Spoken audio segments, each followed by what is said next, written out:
Hello everyone. Today I'll talk about in ancient history. Today I'll talk about Ashoka's Dhamma policy.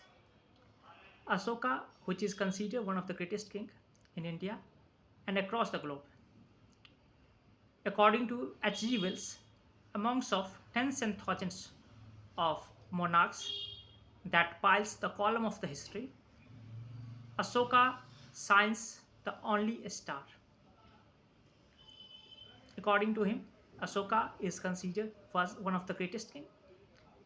Now I'll talk about Ashoka's policy of Dhamma and what is the policy of Dhamma, whether it was a try to enforce Buddhism or whether it was general code of ethics or general rule of code of conduct. What is the practical relevance and what is the today's application of this Ashoka Dhamma policy?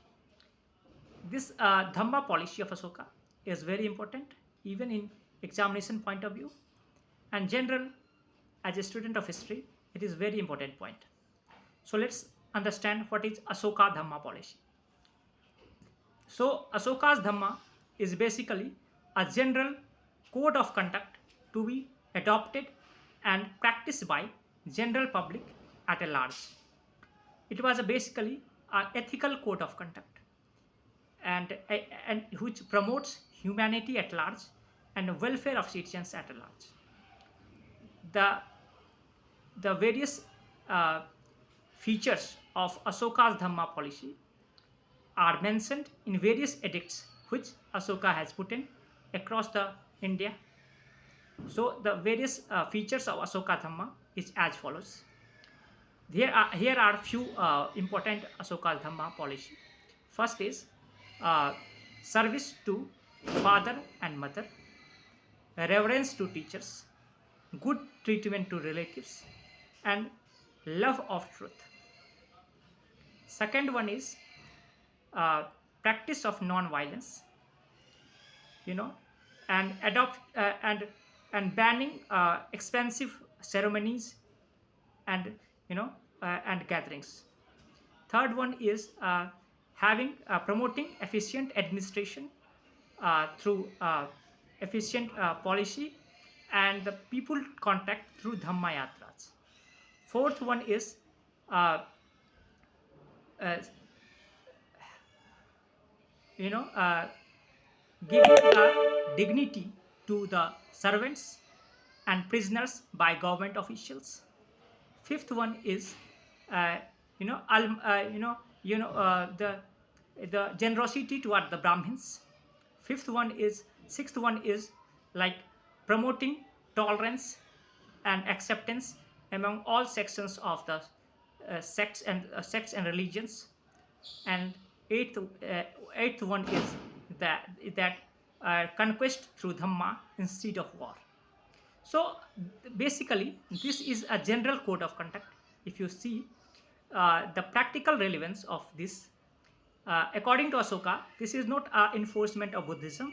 It was a general code of ethics to be followed and practiced.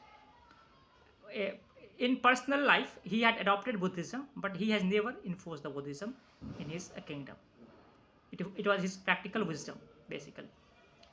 Now the second question is it relevant today? Ashoka's Dhamma policy? Yes, it's definitely relevant today. If you see the code of conduct like service to parents, love for truth, like non-violence, practice of ahimsa, or whether it is that giving dignity to the servants and prisoners, or even the having tolerance toward various sections of the society or even various sects and religions of the society. So these are the various code of conduct which is even relevant today, and I think even more relevant today because in today's uh, world where the if you see in Middle East and West Asia, even in Ukraine and Russia, Middle East, Iran and Israel, if they respect each other's sovereignty, each other's religion, I think the various wars can be stopped. So the even the Ashoka's policy are relevant today, and according to Ashoka, It is simply a code of conduct to be followed, not a enforcement of Buddhism. In Buddhism, definitely the ahimsa is one of the core idea of Buddhism, but it was the Ashoka's Dhamma policy is not a promotion of Buddhism, but a general code of conduct to be followed. Ashoka is considered a great king, and even he has surpassed the Alexander the Great and the Julius Caesar and any other the greatest king of the world.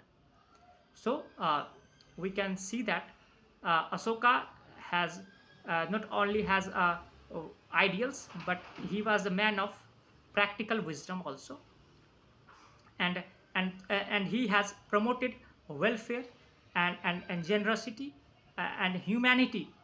Actually, he has promoted the welfare among his subjects. So I think the Ashoka was that's why Ashoka is considered one of the greatest. So that's it. In today's topic, we discussed the Ashoka's Dhamma policy, its importance in today's world, and what was its feature. Thank you for watching the video, and happy Dhanteras. Thank you.